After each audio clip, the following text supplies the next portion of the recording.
Salmo 131, Salmo 131, Salmo de Davi, Salmo 131.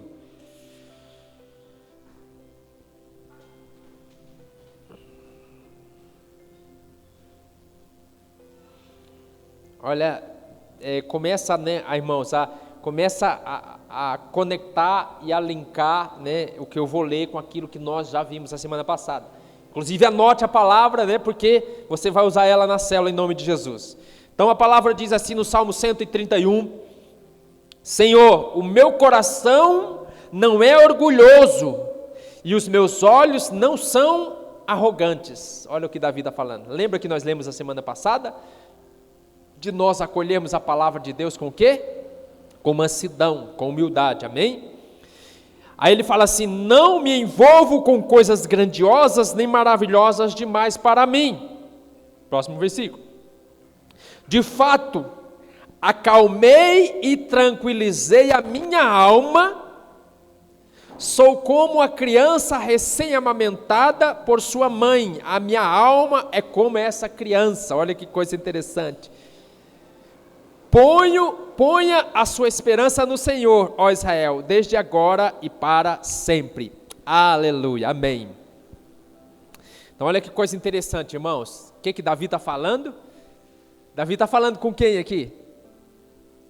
Com quem que Davi está falando? Quem é que arrisca aí? Com quem que Davi está falando, irmãos? Davi está falando com ele mesmo. Davi está falando, olha, eu acalmei e tranquilizei a minha alma. Você faz isso? Você deveria fazer. Porque Davi aqui está tendo discernimento que ele é um espírito, mas ele tem uma alma, e que essa alma muitas vezes quer influenciar na sua vida espiritual. Então Davi chega e fala assim, olha, em outras traduções ele fala assim, eu fiz calar a minha alma, porque a minha alma agora que eu fiz ela calar, ela é como uma criança que foi amamentada e está tranquila no braço da mãe. Vocês entenderam isso? Feche seus olhos, vamos orar. Pai, nós oramos em nome de Jesus. E oramos porque dependemos do Senhor, do Teu Santo Espírito, para abrir os nossos olhos, o nosso entendimento, nos trazer clareza e compreensão, que nós possamos discernir, ó Pai, aquilo que é do Espírito e aquilo que é da alma, para que possamos andar e viver no Espírito, e para que possamos ter a nossa alma transformada, porque não queremos ser crentes carnais, almáticos, mas queremos viver e servir ao Senhor no Espírito. Amém, irmãos? Aleluia, glória a Deus. O Senhor vai fazer coisas tremendas hoje, amém? Olha aqui comigo, porque nós estamos num processo, né, de transformação da nossa alma. Nós estudamos sobre o segundo estágio de salvação, que é essa transformação da nossa alma. Então, uma vez que nós nascemos de novo, agora essa casca, que é chamada alma, né, que é composta de mente, que precisa ser renovada, que é composta das emoções que precisam ser curadas, e que é composta da vontade que ela precisa agora se submeter à vontade de Deus. Então tudo isso é essa casca que está sendo quebrada por Deus, para que o Espírito possa fluir. Então, eu falei que o primeiro passo, né, da transformação da nossa alma é a renovação da nossa mente, Romanos 12, 2. Então por que, irmãos? Porque a mente, ela foi corrompida, aliás, toda a nossa alma, ela foi corrompida, não só o espírito, mas a alma ela foi corrompida, nela foi causado dano de morte, por causa do pecado de Adão. Então, a nossa mente, você pode perceber, irmãos, se a gente começar a comparar, irmãos, a nossa mente hoje, a mente do ser humano hoje, com a mente que Adão tinha, você já parou para pensar nisso? Porque Adão, ele tinha a mente de Cristo, ele tinha a mente perfeita, ele usava 100% da capacidade mental.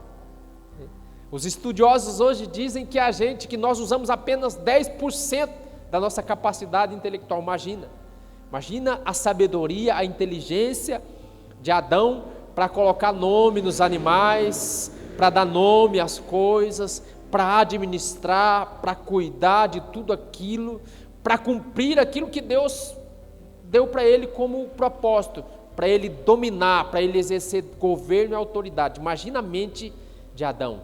Era como a mente de Cristo. E a Bíblia diz que nós agora recebemos essa mente de Cristo.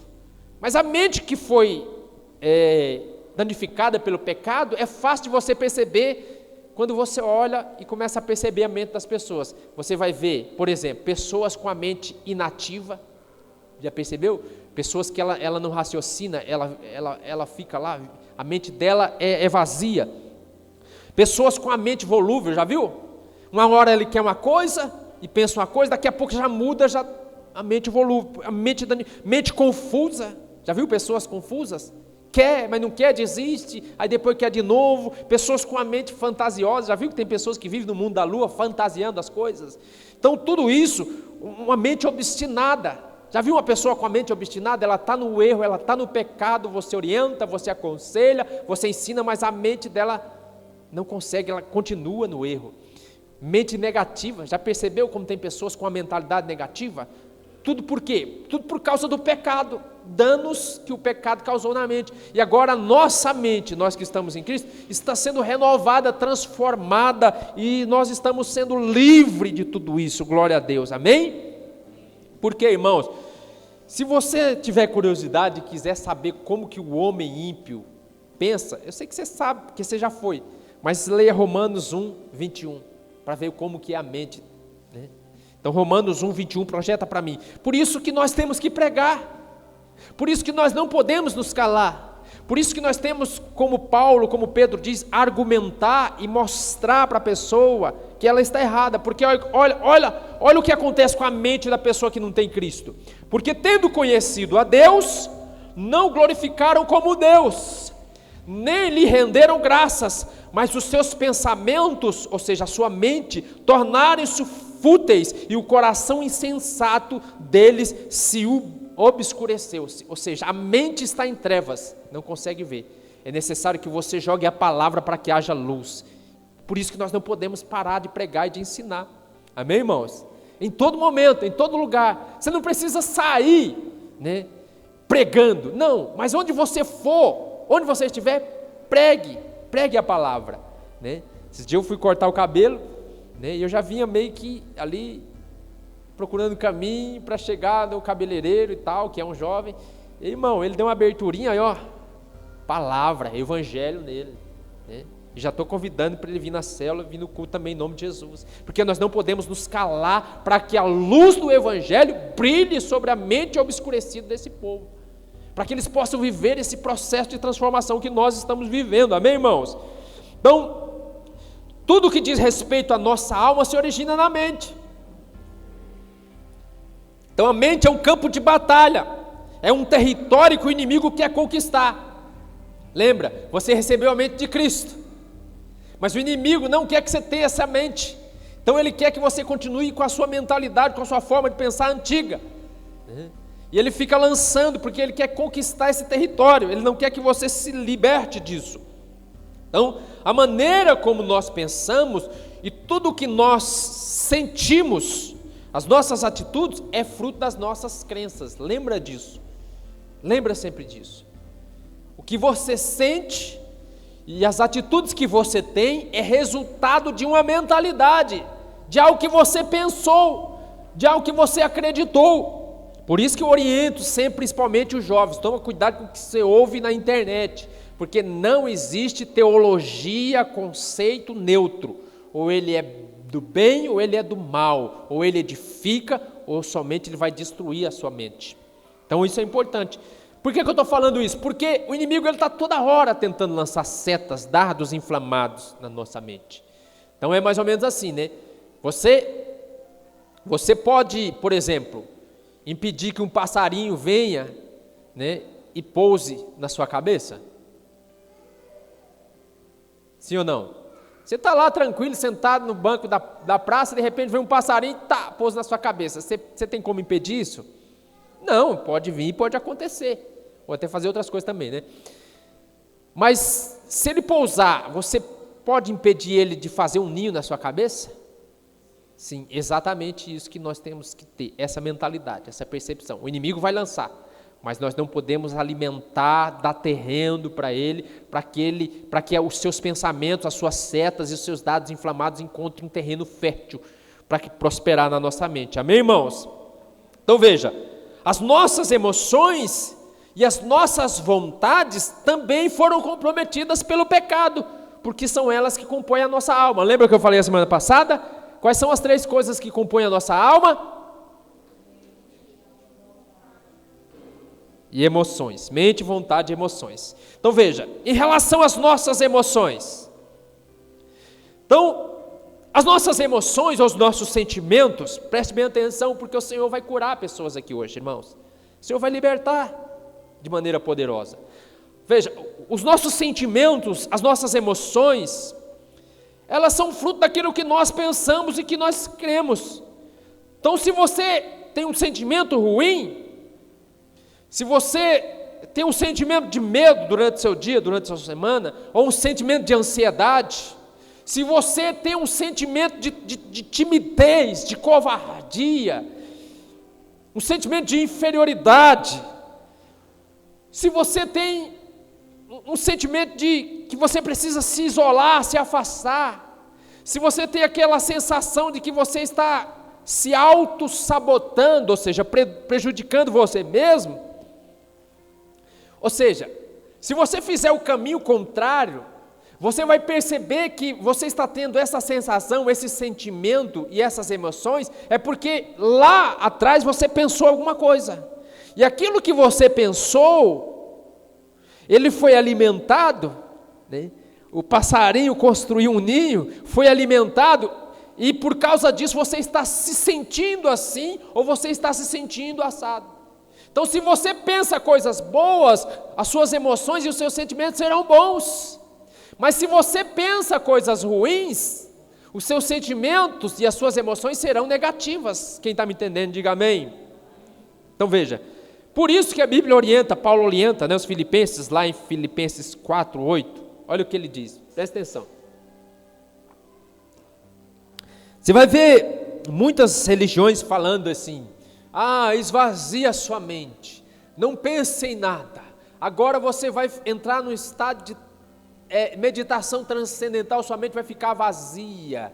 Isso é algo maligno e também é impossível. Por isso que essas religiões, sem saber, ensinam isso, né? Induzidas pelo maligno. Porque Paulo fala assim, olha, finalmente, irmãos, tudo que for verdadeiro, tudo que for nobre, tudo que for correto, tudo que for puro, tudo que for amável, tudo que for de boa fama, se houver algo de excelente e digno de louvor, pensem nessas coisas. Por que Paulo está dizendo, e ele dá uma lista de coisas boas, e ele diz, pense nisso. Porque não tem como você ficar sem pensar em nada. Ou você pensa coisas ruins, ou você pensa coisas boas. E Paulo está dizendo, troque os pensamentos ruins pelos pensamentos bons. Porque se você tiver bons pensamentos, suas emoções também serão emoções saudáveis. Quem está me entendendo, diga amém. Então nós temos que estar constantemente vigiando, não o que nós sentimos. O que nós sentimos não nos define. O que nos define é aquilo que nós vamos pensar. Lembra, Provérbios? Aquilo que você pensa, isso você será. Então, irmãos, nós temos que tomar cuidado. As pessoas são muito guiadas por aquilo que sentem. Não, você precisa entender e vigiar. Você está sentindo é porque lá atrás você pensou algo. Então vigie a sua mente. Pense coisas boas, coisas saudáveis. Rejeite todo pensamento, toda seta, todo dardo inflamado que vem do maligno. Rejeite tudo aquilo que Satanás lança na sua mente. Todo pensamento intruso, todo pensamento desconecto. Que você pensa que é coisa da sua mente. Porque quando Satanás lança algo na sua mente, ele vai sempre falar na primeira pessoa. Então ele vai lançar no seu ouvido, na sua mente, eu sou um derrotado. Eu não sirvo para nada. Eu não acredito em mim mesmo. Eu não vou conseguir. Por quê? Porque se ele falasse na terceira pessoa, logo você identificaria que existe uma outra pessoa falando. Mas ele fala na primeira pessoa para que você acredite que é você que está pensando aquilo. Então, Todas as vezes que você identificar um pensamento intruso, repreenda, rejeite o pensamento. Você está lá no seu trabalho, você recebeu uma ordem, você está concentrado naquilo que você vai fazer. Você já tem planejado aquilo que você vai fazer. Mas de repente vem um pensamento negativo, intruso na sua mente. Ah, vai acontecer isso com você. A hora que você for embora, você vai ser atropelado. Ah, tem alguém falando mal de você. Sabe pensamentos que não têm conexão? Que você não estava nem imaginando pensar? São setas e dados inflamados do maligno. E muitas vezes você não discerne isso e acha que é coisa da sua cabeça. Mas é Satanás jogando um dardo inflamado. O que é um dardo inflamado? Todos sabem o que é um dardo inflamado? É aquelas flechas com fogo na ponta. Aonde a flecha cai, ela causa um incêndio. Então, irmãos, nós temos que tomar cuidado com isso. Identifique aquilo que é do maligno na sua mente e rejeite. Que aí as suas emoções, aquilo que você vai sentir, será bom. Então essa é uma maneira das nossas emoções serem restauradas. Mas você sabe, irmãos, todos nós ao longo da vida, até mesmo antes de conhecermos ao Senhor, porque nós temos uma história antes de conhecer o Senhor, todos nós passamos por traumas, todos nós passamos por feridas, todos nós passamos por situações difíceis na nossa vida, que marcam a nossa vida de forma negativa, e que muitas vezes traumatiza a nossa vida. Então, nós somos mais ou menos como aquela árvore que Deus plantou, para que ela dê frutos, para que ela amadureça e dê frutos. Mas só que quando você começa a dar frutos, aliás, quando você começa a florescer já, você começa a chamar atenção. E chama a atenção do maligno, do mal. E aí as pessoas, usadas muitas vezes pelo maligno, porque lembra, a nossa luta não é contra carne e sangue, mas é contra principados e potestades. Então são pessoas que são usadas pelo maligno. E você como aquela árvore que está dando fruto, e as pessoas começam a te agredir para ter aquilo que você tem, para poder ser como você é, porque há muita inveja, e as pessoas começam a agredir você. Começam a tirar pedras, começam a julgar, começam a condenar, começam a lançar palavras de maldição. É como aquela árvore cheia de fruto. Quando você estava, quem morou na roça aqui sabe, você estava indo para a escola, aí você estava indo para a escola, você passava numa mangueira, qual a primeira coisa que você pensava? Em primeiro lugar, você pegava ali uma vara que tivesse, ou uma pedra e sapecava na árvore. Para quê? Para colher o fruto dela. E muitas vezes nós somos como essa árvore no decorrer da vida, que nós passamos por essas agressões malignas, e à medida que nós passamos, nós somos feridos, machucados, e sofremos danos na nossa alma.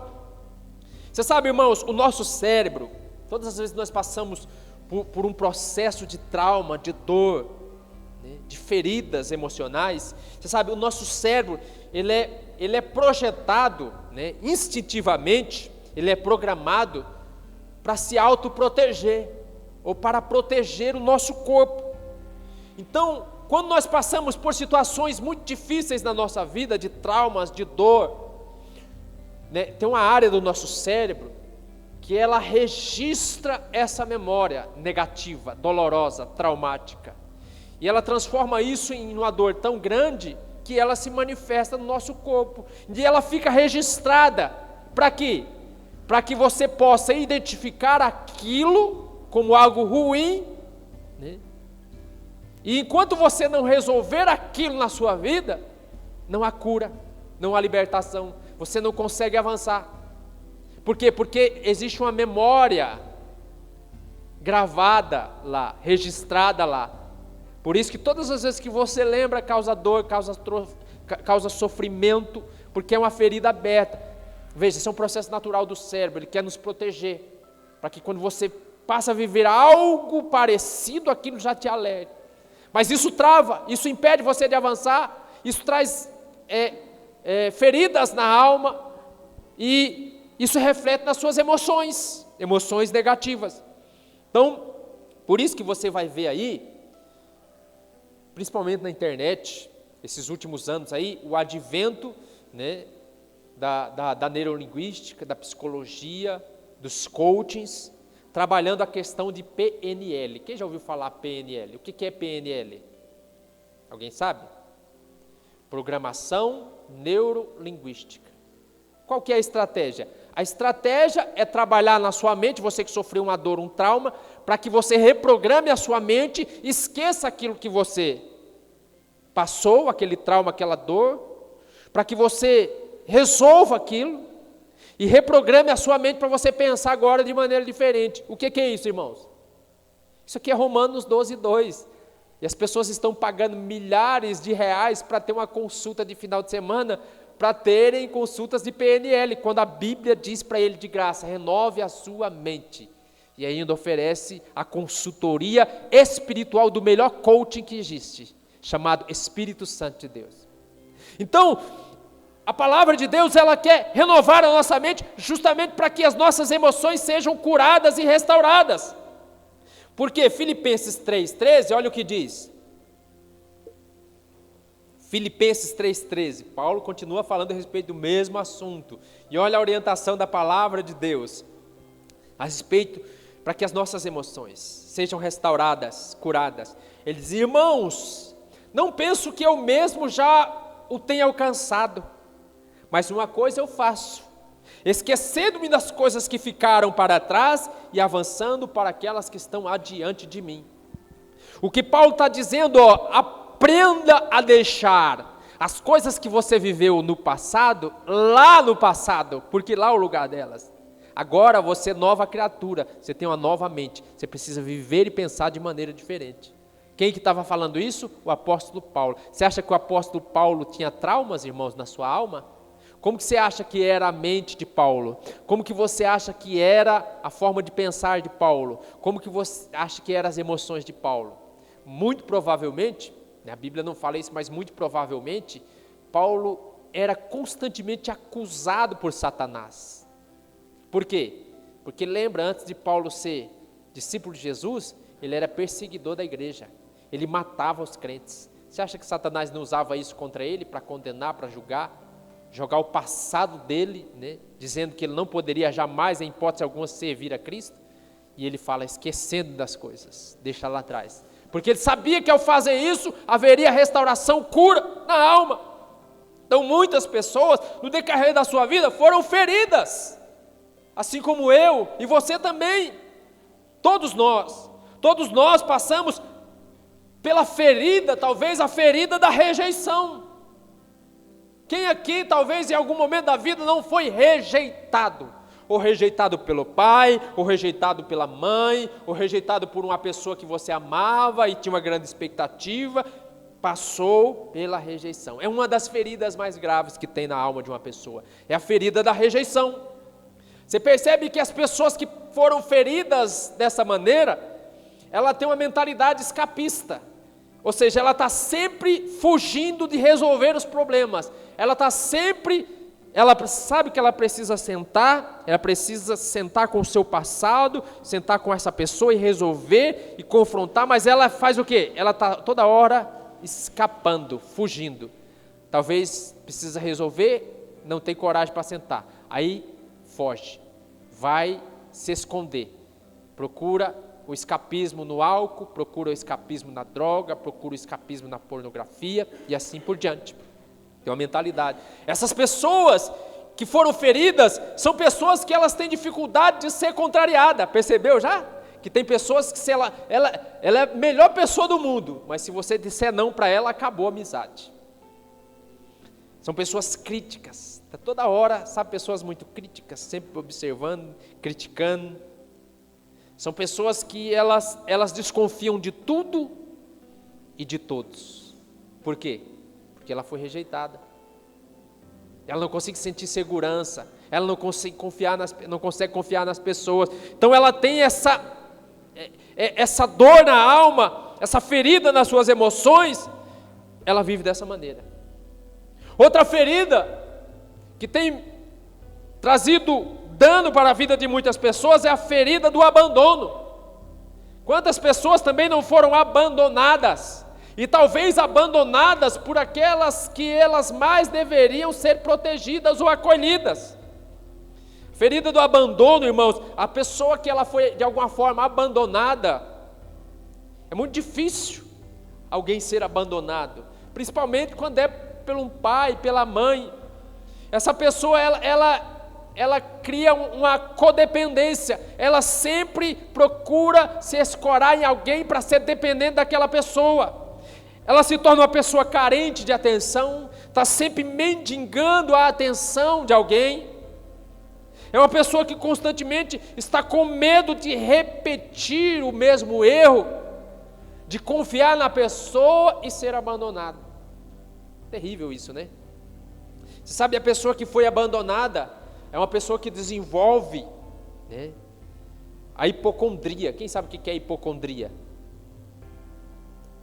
Hipocondria é aquela pessoa que está toda hora achando que está com doença, que tem uma enfermidade.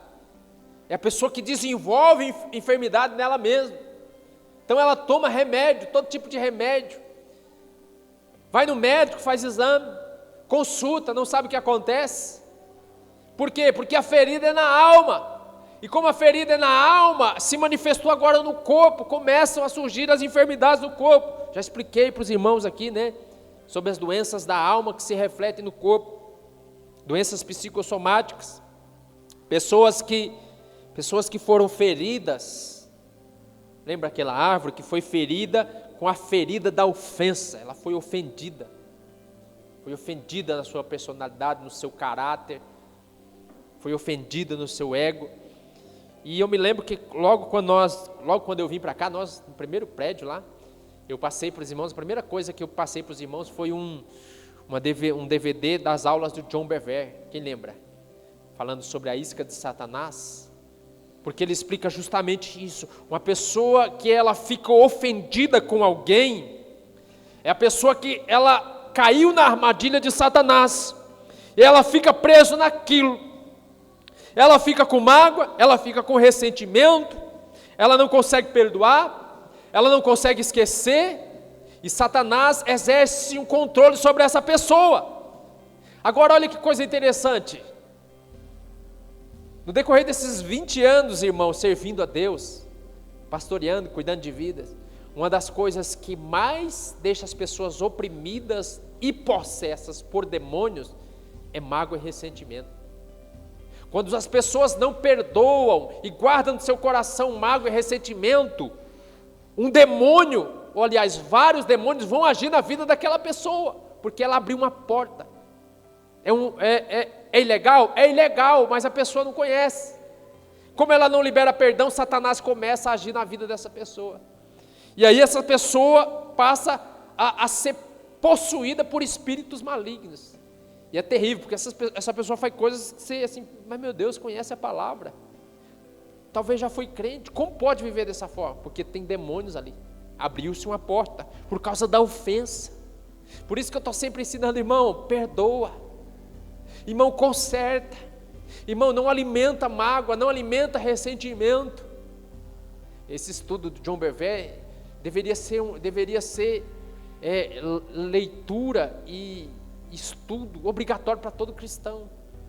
Porque quantos crentes têm ofendido, irmãos? Aí, seu coração cheio de mágoa e de ressentimento. Outra ferida, muito ruim, que traz traumas e dores nas nossas emoções, é a ferida da humilhação. A humilhação, ela é uma forma de abuso psicológico, ou às vezes até abuso físico. Quantas pessoas não foram humilhadas? Aí, irmão, você precisa buscar em Deus, porque quando você é humilhado, isso te fere e te machuca.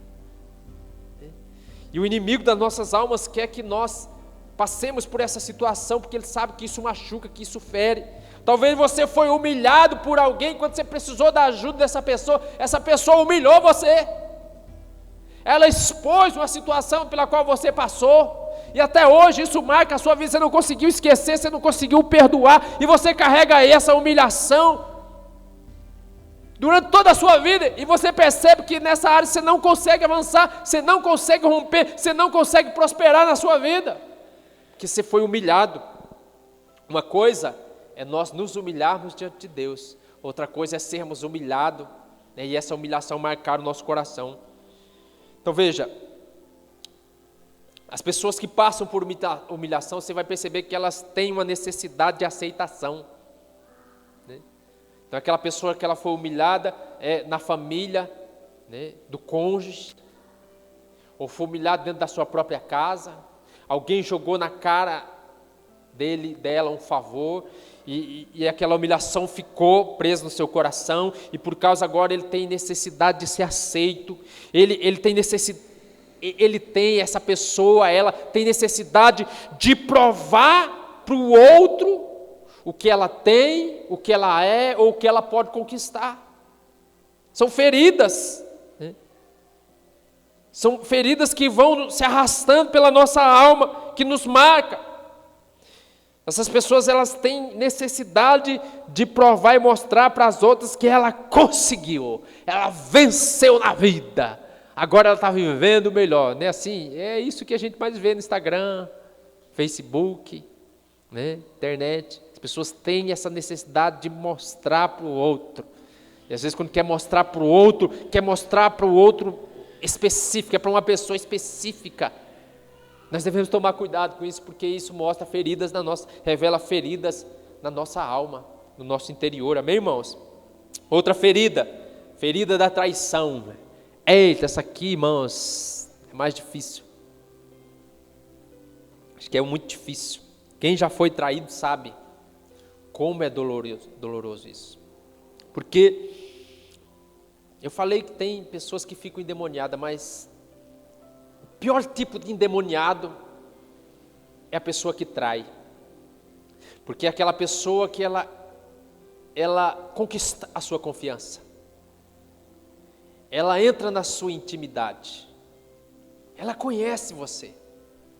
Ela sabe das suas fraquezas, dos seus pontos fortes. Então ela arquiteta tudo. Como Judas, né? Que era íntimo de Jesus. E essa é a ferida feita por pessoas da nossa intimidade. Essa é a ferida feita por aquelas pessoas que nós mais amamos, muitas vezes. Que nós mais confiamos, que nós mais abrimos a nossa vida. Essa é a ferida da traição, né? É o líder que abriu a sua vida, é o líder que abriu a sua casa, é o líder que entregou tudo para aquela pessoa, para aquele discípulo, se dedicou, orou, intercedeu, e aquela pessoa, como uma serpente, traiu, feriu e machucou. Né? Terrível isso. Ou é o cônjuge, ou é alguém, o filho que traiu o pai que traiu o filho. Né? É aquela pessoa que ela bate no seu ombro e fala: "Tamo junto, até o fim, estou com você. Estou contigo, pastor, tamo junto." E aí você confia nela, e ela trai você. E ela fere o seu coração. E ela fere os seus princípios. É aquela pessoa que você estende a mão, você ajuda, mas ela, como a serpente maligna, Você sabe que tem uma ilustração bem interessante, né? Veio a enxurrada, o escorpião estava de um lado do rio, do mesmo lado do rio estava o sapo. E aí, o escorpião precisava passar, porque o nível da água estava aumentando, ele precisava passar para o outro lado do rio. Mas o escorpião não sabe nadar, ele ia morrer afogado. Mas o sapo chegou do lado, e o sapo é especialista em nadar. E a hora que o sapo ia entrar na água, presta atenção aqui, a hora que o sapo ia entrar na água, o escorpião pediu ajuda: "Por favor, me socorre, eu não sei nadar, eu preciso de alguém que saiba nadar, você não pode me dar uma carona?" E o sapo falou: "Não, eu não posso dar carona para você." Aí o escorpião falou: "Por quê?" "Porque se eu der carona para você, você vai me picar. E se você me picar, aí eu vou morrer afogado junto com você." Aí o escorpião falou: "Não, eu não vou fazer isso, porque se eu ficar eu já estou morto. Então me dá uma carona, pelo amor de Deus, e me ajuda a atravessar." E o sapo ficou, né, teve compaixão, teve misericórdia, foi lá e ajudou o escorpião. O escorpião subiu nas costas do sapo, foram atravessando o rio. Quando o sapo atravessou o rio, que pisou na terra, o escorpião foi lá e picou o sapo. E aí o sapo falou: "Por que você fez isso? Você prometeu não fazer isso? Eu salvei a sua vida." Aí o escorpião olhou para ele e falou assim: eu não tive o que fazer, é a minha natureza picar. Então pessoas que são traidoras, é a natureza dela trair, porque ela é maligna. Satanás entrou nela. Não foi isso que Jesus disse? Satanás entrou em você, Judas. Vai e faz o que você tem que fazer. Não tem mais retorno. E muitas vezes nós somos traídos. E quando somos traídos, irmãos, feridas, acredite, se estabelece na nossa alma. E se tem uma coisa que pastor tem que aprender a lidar, é isso. Porque pastor, se não foi, vai ser traído ainda. Então nós temos que aprender e buscar em Deus a cura para essas feridas. Normalmente essas pessoas que são traídas, normalmente essas pessoas elas se tornam pessoas controladoras, desconfiadas. Por quê? Porque ela confiou e a pessoa traiu ela. Agora ela precisa estar toda hora controlando, manipulando, exigindo. Por quê? Porque ela acha que se ela der um pouquinho de folga, der um pouquinho de confiança, pode acontecer o mesmo.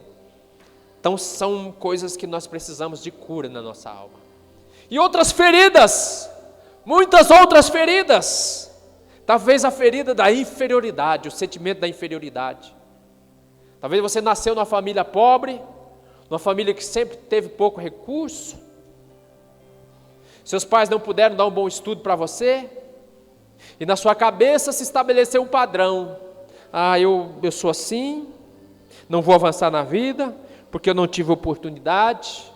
Eu sou uma vítima do sistema, eu sou uma vítima da sociedade e não tenho o que fazer. E você sempre se sente inferior aos outros. Você não acredita que Deus pode prosperar você. Você não acredita que Deus pode fazer você ir adiante. São feridas. Você foi ferido pelo meio que você conviveu. Mas nós estamos diante de um Deus que sara, amém, irmãos? Nosso Deus é o Jeová Rafá, o Deus que sara, o Deus que restaura as nossas feridas. Salmo 147, Davi fala isso. Salmo 147, e o verso 3.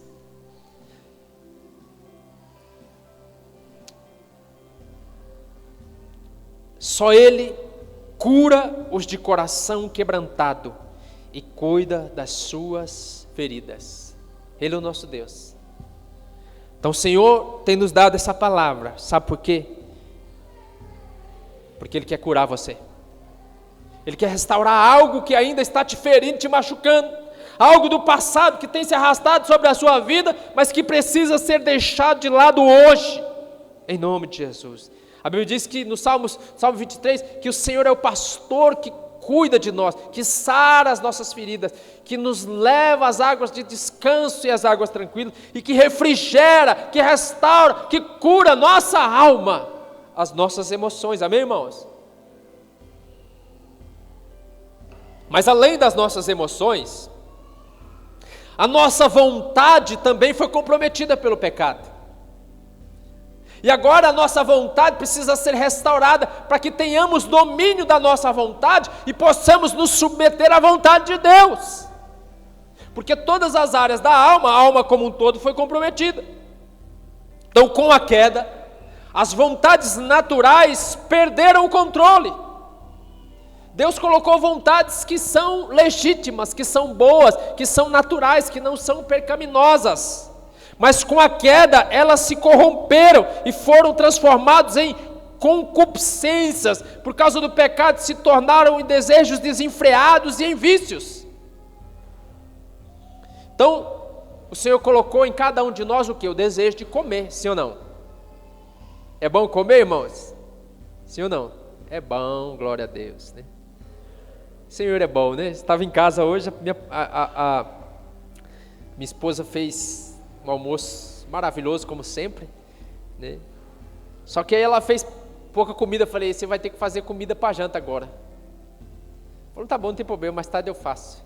Mas Deus é tão bom, depois que nós terminamos de almoçar, o vizinho chegou lá com uma bacia de churrasco, quentinho, pronto para nós. Aí já tinha comido, nós emendamos comer de novo, irmão. Porque comer é bom, amém, irmãos? E foi o Senhor que colocou isso em nós. Mas por causa do pecado isso se tornou o quê? em glutonaria. E já expliquei para os irmãos o que é glutonaria. Então, por exemplo, o desejo de beber é bom, sim ou não? Você está com aquela sede, aquele calor, você toma aquele copo de água gelada, o prazer, a sensação é imediata, sim ou não? Refrigério, alívio, é maravilhoso. Tem coisa melhor que água, né? Mas o que o homem transformou isso? Em bebedices, em vícios da bebida, do álcool. Então veja, sexo é bom, irmãos? Os irmãos casados, solteiros vão experimentar ainda em nome de Jesus. É bom, é a vontade de Deus. O Senhor fez para você, para nós, no momento certo nos deleitarmos. Então sexo é bom, irmãos. Então, sexo é pecado antes do casamento. Mas quem casou e não faz sexo também está cometendo pecado. Porque Deus fez para isso, para fazer no casamento, amém, irmãos? Glória a Deus. Os homens aí estão meio desanimados. É bom, irmãos? Amém, glória a Deus, aleluia. Porque Deus fez isso para nós. Mas o pecado transformou o sexo em quê, irmãos? Em adultério, em prostituição, lascívia, luxúria. Então, por causa do pecado, foi corrompido a vontade do homem. Quem gosta de falar? Quem gosta de falar na célula, de compartilhar a palavra aí? Amém, irmãos? Quem compartilha a palavra na célula? Levanta a mão. É bom, irmãos, o Senhor quer que nós compartilhemos a sua palavra. À medida que nós falamos, nós aprendemos e colocamos para dentro de nós. Mas o que o pecado transformou o falar? Transformou o quê? Em fofoca, confusões, dissensões. Então a vontade do homem se corrompeu, ela precisa ser restaurada. Agora olha o que diz 1 Tessalonicenses 4:4. 1 Tessalonicenses 4:4. O pecado veio em relação, corrompeu as vontades. Aí diz assim, ó, cada um saiba controlar o seu próprio corpo de maneira santa e honrosa, não dominado pela paixão de desejos desenfreados, como os pagãos que desconhecem a Deus. Então a vontade de Deus é que você tenha controle, domínio sobre cada área da sua vida e sobre as suas vontades também. Se tem alguma área da sua vontade que essa vontade está te dominando, clame ao Senhor, busque ao Senhor, porque o Senhor te deu graça para vencer e para ter domínio. Por isso que Paulo vai falar e vai ensinar sobre o fruto do Espírito, chamado domínio próprio, que é aquilo que o Senhor tem para cada um dos seus filhos, para dominar a vontade, porque ainda estamos presos nesse corpo, amém, irmãos?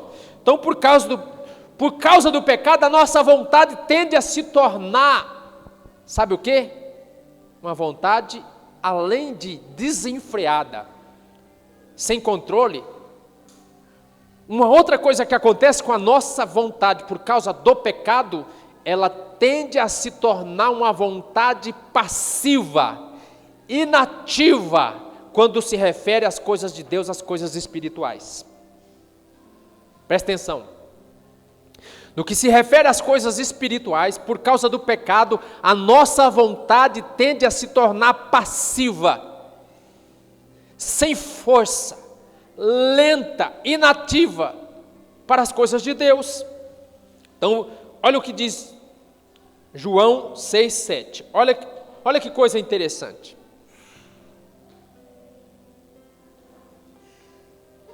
Você sabe, irmãos, quem aqui acorda com aquela vontade danada de orar? Ou de ler Bíblia? Ou de jejuar? Você sabe, essa é uma coisa que nós temos que lutar contra elas. E temos uma vontade ativa em relação a essas coisas. Olha que coisa interessante, João 6,7.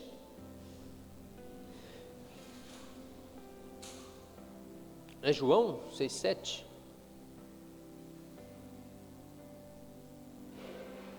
Não é, deve ser Jó. Mas abre 1 Crônicas 22, 19. 1 Crônicas 22, depois nós voltamos esse versículo. 1 Crônicas 22, 19.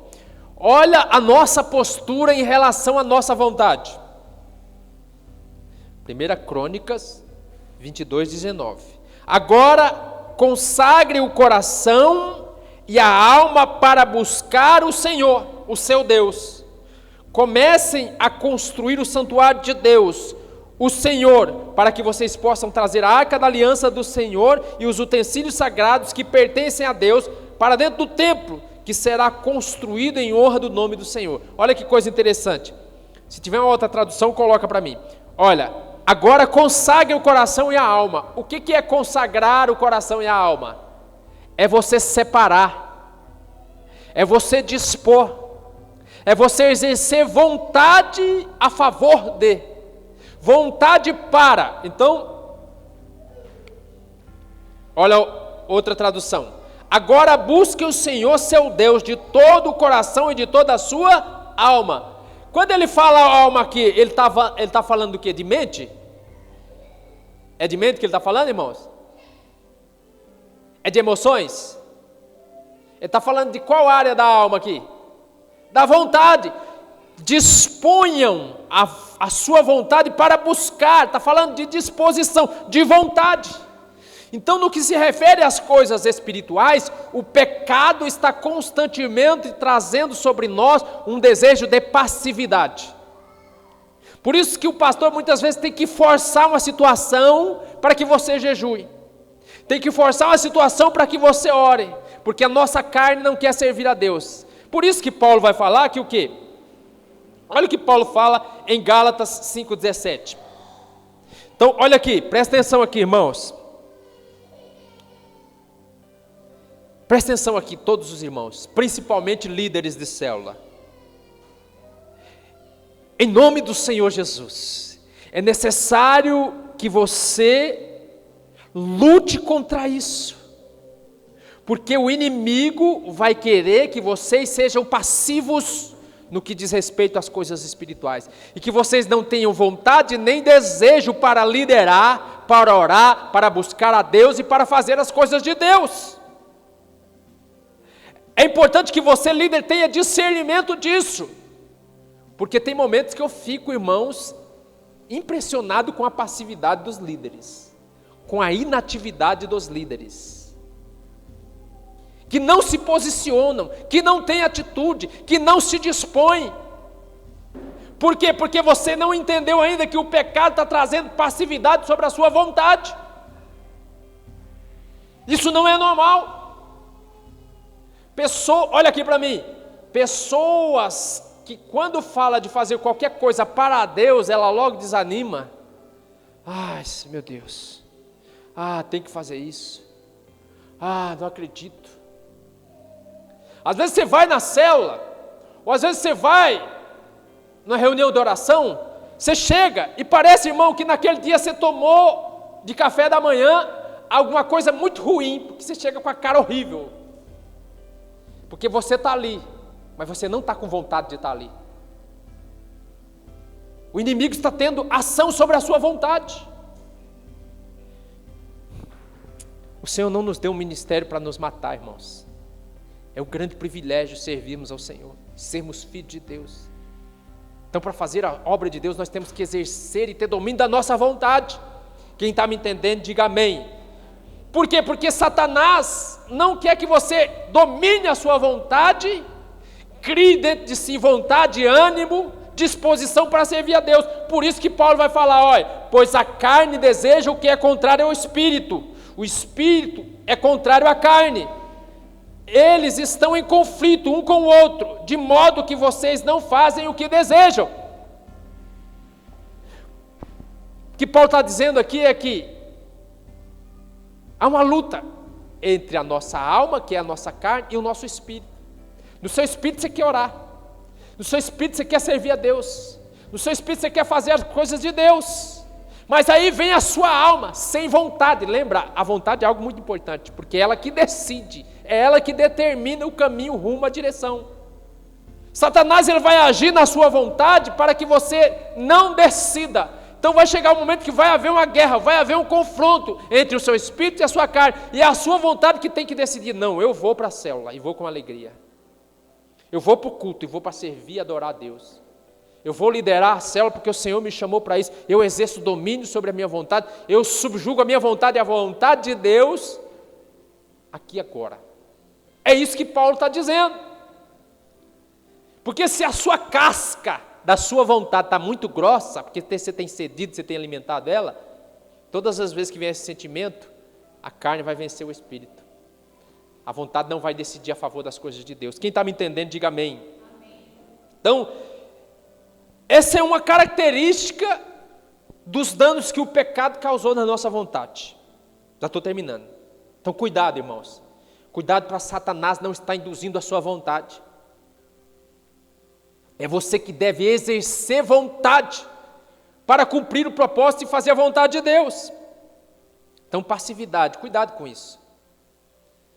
Paulo diz que o Senhor não nos deu espírito de timidez e de covardia, mas de amor, de poder e de moderação. Esse é o Espírito de Deus. Então tudo aquilo que impede você de fazer a obra de Deus é Satanás agindo na sua vida.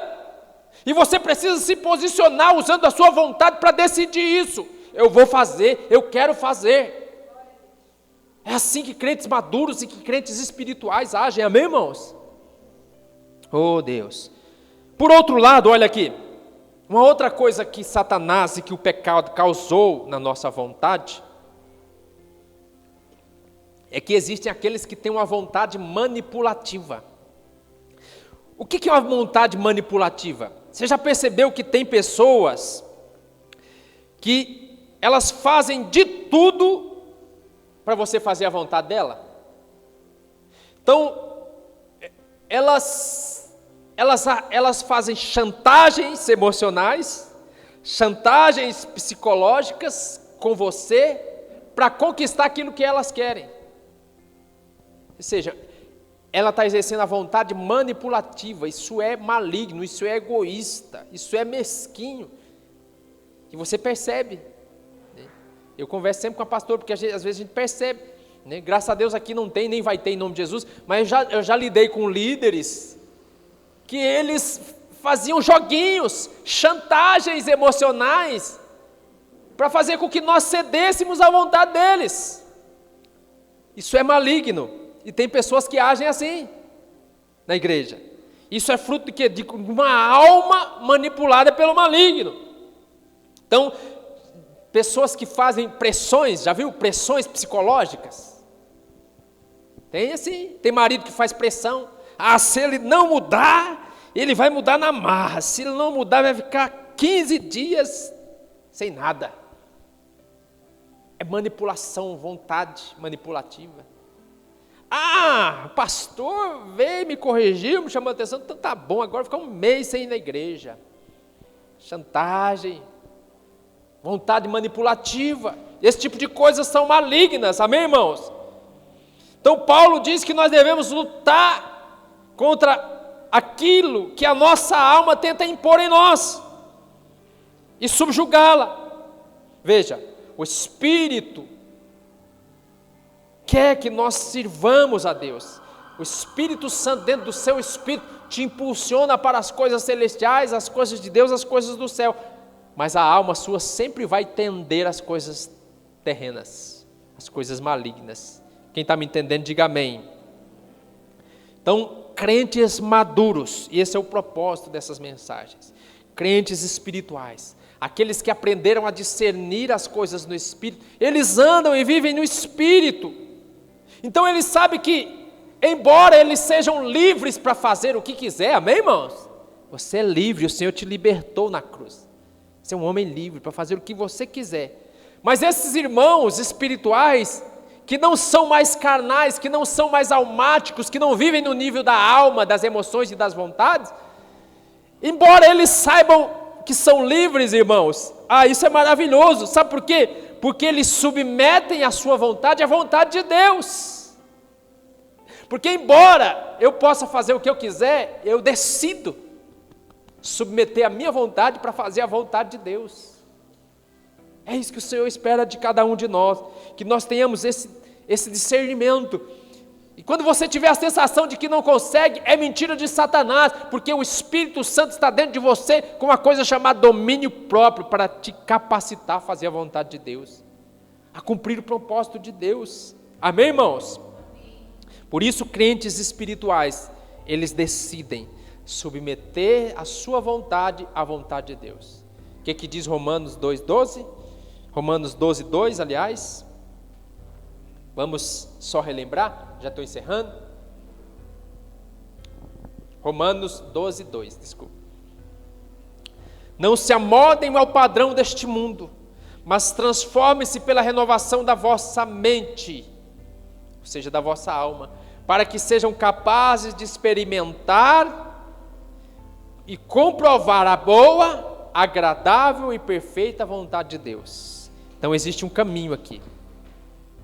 Quantos querem viver a boa, a agradável e a perfeita vontade de Deus? Então nós entramos num processo, já estamos nele há algum tempo. Qual que é o processo? Renovar a nossa mente, termos as nossas emoções curadas e termos domínio sobre a nossa vontade, para submeter à vontade de Deus. Aí nós vamos experimentar o quê? A boa, agradável e perfeita vontade de Deus. Eu pergunto, talvez você sabe. Você sabe que Deus tem coisas para você. Deus fez promessas para você. Deus tem um chamado e um ministério para você.